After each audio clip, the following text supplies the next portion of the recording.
Hey there, this is Fufski coming to you from New York. I'm currently at Sunnyside Queens, and today I'll be bringing you to a Bhutanese restaurant. It is being recommended to me by one of my followers, and I am very curious as well because you don't really see a lot of restaurants like that in here in particular.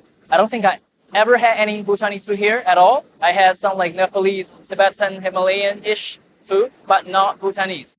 So let's go check it out.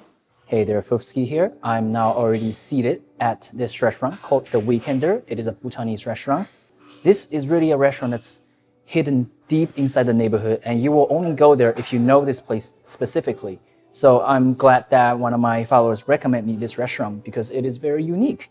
I don't think there is any other Bhutanese restaurant in the city at all. The outside is very unassuming. There isn't even a big logo out there. They have the text of Tibetan or Bhutanese. I don't know if there's like two different languages, but they have the scripts here. So if you don't pay attention, you just like straight up walk past by and miss it.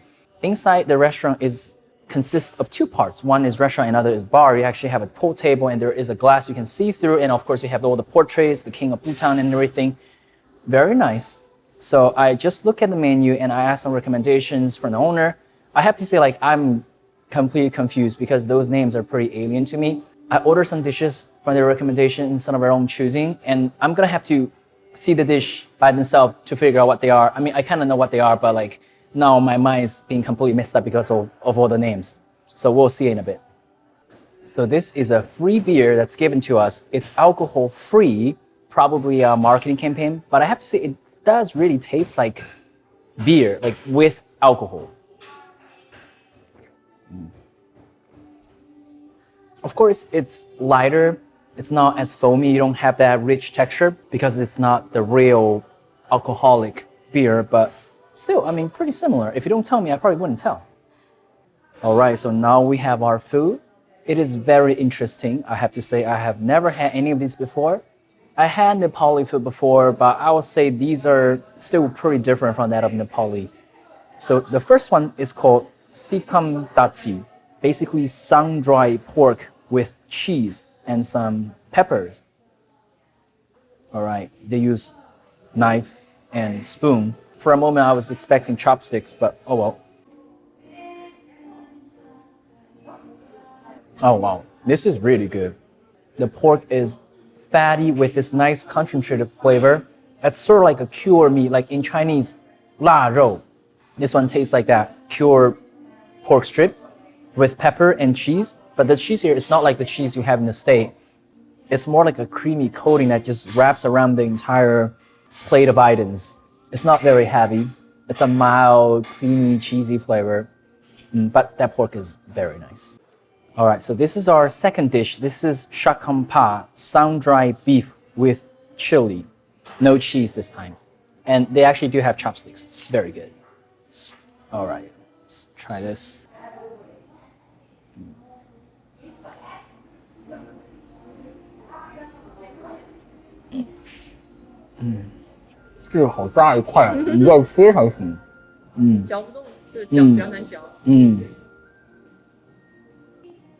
It's so tough, I can't chew it. Probably because that single piece is too big, so I can't have a mouthful in a bite. I'm kind of getting stuck with that. So this is literally sun-dried beef. The flavor is nice, it's decent. You got that beefy flavor and all, but it is just very chewy, like a beef jerky. Yeah. Okay, so let's try some of the greens here. Okay. I don't know, maybe I should use a knife, huh? Look at this piece of green here. It is very sizable. Still, I think chopsticks is a better way because if you use fork and knife, it will be even more difficult.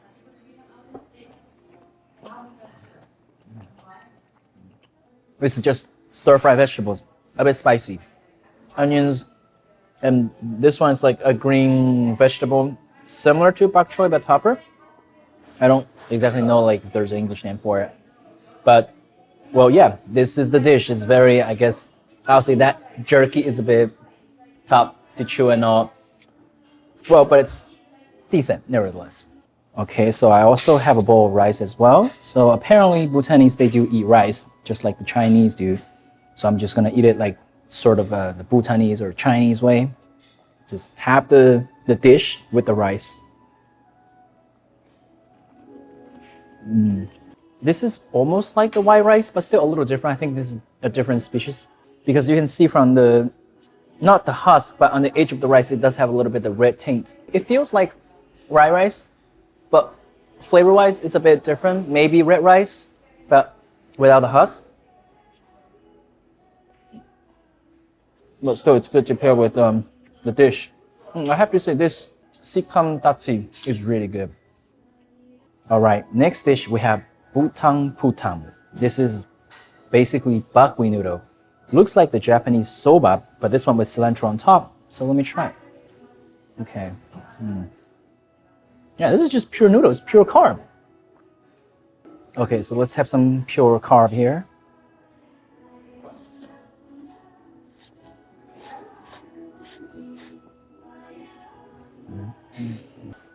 Okay, it's a bit more than just the buckwheat noodle, just the soba. This one has a bit of, is that the Sichuan peppercorn oil? It has a very subtle, like thin layer of oil that imparts chili or maybe the Nangmin Sichuan peppercorn flavor.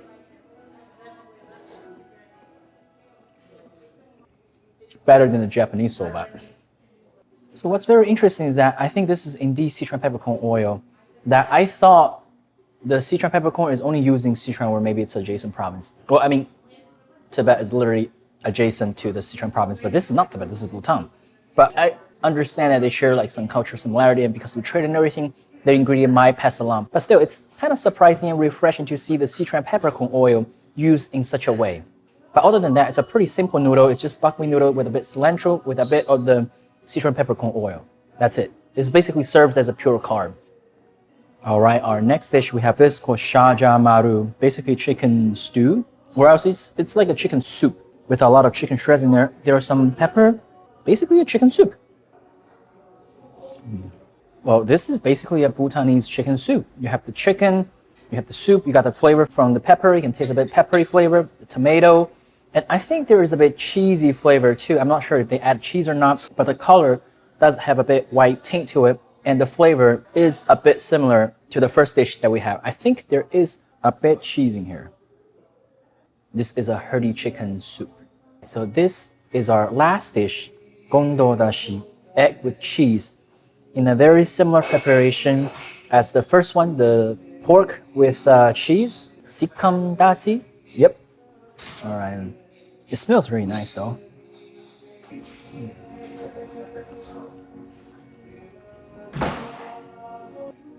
This is so hot. This one you can really taste the cheesy flavor. It's like cheesy and a bit salty. The egg is scrambled, mixing with the cheese. So you taste the cheese more than the egg actually. Even the egg imparts that salty, cheesy flavor. Pretty interesting. I like the pork one better, but this is also good. Actually, I think this is something I can try to make at home. At first, I thought this is similar to the Sikam Datsi, like the fried whatever with the cheese as coating. So I thought it was like fried eggs with the cheese sauce around it. But this is more like the cheese is the actual chunks and the egg is around it. So it's the other way around. All right, so that wraps up our experience at this Bhutanese restaurant. The food is quite interesting. Some of the items were quite good. Some of the others you might need some time to get used to. But overall, this is a very interesting restaurant and a good place for you to try Bhutanese food. For me, I really like the cheese with pork. That's my favorite. The other cheese with egg, it's also good, but that one is a bit more salty than the pork one. The soup is fine, the noodle is fine, but I probably won't have like a huge plate of simple carb. You know, if it's as a side, I can have it, but probably not in this big proportion. The sun-dried beef, well, that's just sun-dried beef, right? It's jerky, so it's like very tough, it's very chewy. If you're into that type of thing, sure. If not, you can maybe have something else, but this restaurant doesn't have a lot of items. It's just like a simple restaurant. So overall, if you haven't had Bhutanese food before, you could definitely give this a try.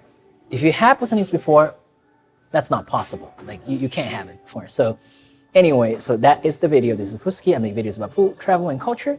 If you like this video or see more videos like this one, like, share, and subscribe, and I will see you in the next video. Ciao.